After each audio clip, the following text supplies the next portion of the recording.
Hello everyone and welcome to Planet Coast with a new park called Discovery Lake. Let's get into it. Right away I am building the lake in the middle of the park, why else would it be called Discovery Lake? I'm wanting this to be a new series that's going to be going on for however long I feel like until the park's finished.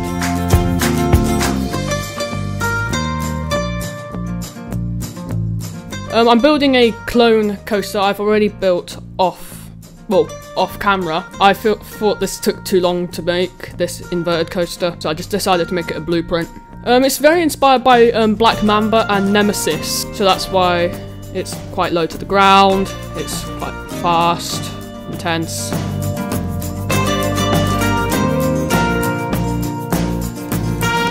Just changing the colours up now, doing a few tests as well.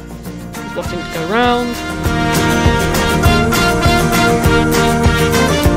And now is the park's defining attraction. I'm going to be building this. An RMC topper track, I think they're called. The ride is very inspired by Outlaw Run at Silver Dollar City. So I'm just going to leave you with building for a few minutes.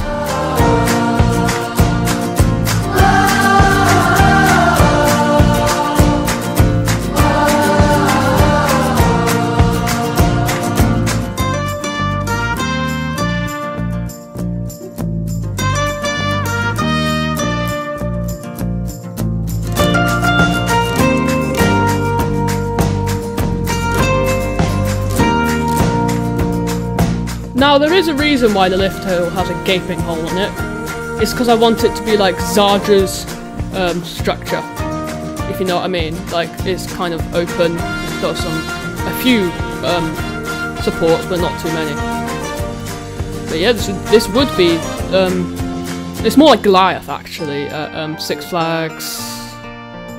I want to say New England, but I don't think it is. But yeah, there you go.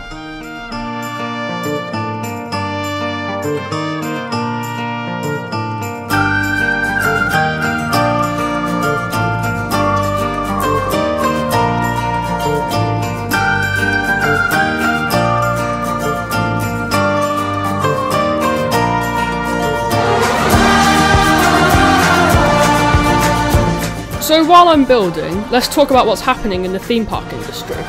So recently, I can't remember their name, but Indiana Beach and Fantasy Island in America are closing for good.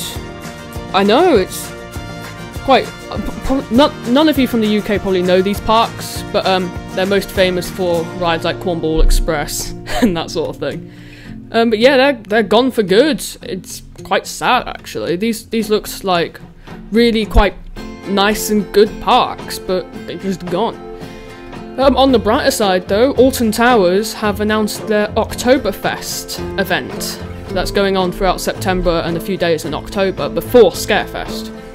So it's basically just an excuse to get drunk really. But I don't really know much about it, no one really does, but it's just nice that they're trying something new, something different, and because events haven't been a thing for about 20 years, I think. Yeah, celebrating their 40th anniversary. Gangster Granny's progress is really good as well. Port Park are just like taking the mick now. They're posting so many teasers, so many things, and we're just like, okay, either Stealth's getting lap bars or nothing's happening. Anyway, actually, let's talk about what I'm doing on here. So I've just done a few elements. I've done a double down, a zero G stool, and a weird outer bank thing, very like Outlaw Run, and a couple big airtime hills like Twisted Timbers. It's kind of a combination of all good RMCs, really.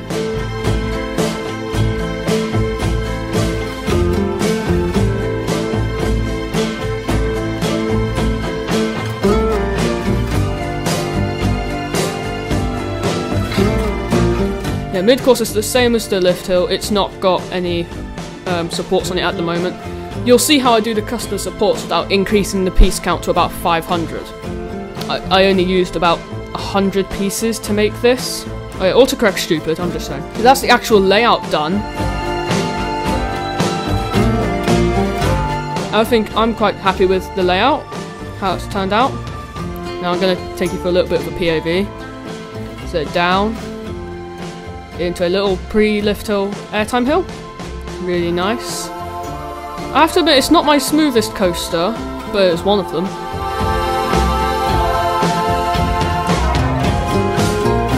Yeah, over there I want a Giga coaster over there, and I'm gonna have a ride very similar to the Ultimate in terms of like it's gonna be a very long coaster. I want it to be about 10,000 feet long.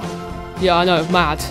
So yeah, down the drop where you pull like negative 2G, I think, into this bit, which is quite cool. There we go. Down into a speed hill, into what was originally going to be a wave turn before it didn't really work. Double down, really low to the ground, over bank, 0G stall, very nice. Another little outer bank, airtime, a somewhat over bank that leads into a double down. And here are the large airtime hills. Very Twisted Timbers style. Through the mid-course, which actually isn't really mid-course because it's at the end of the ride. It's just, yeah. And into the final brakes. So yeah, there you go. So now I'm working on the custom supports. Yeah, I use these metal scaffolding pieces, which are really good for making custom RMC supports. Yes, I know they're not completely straight at the moment, but they will be in a few seconds.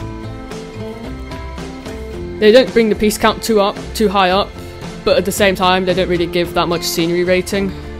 I do the same with the supports in the middle. I also do the mid-course there.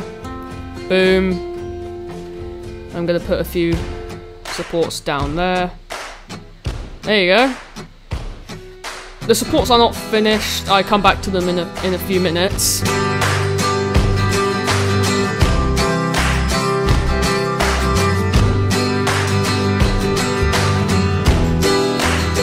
Here are the extra supports.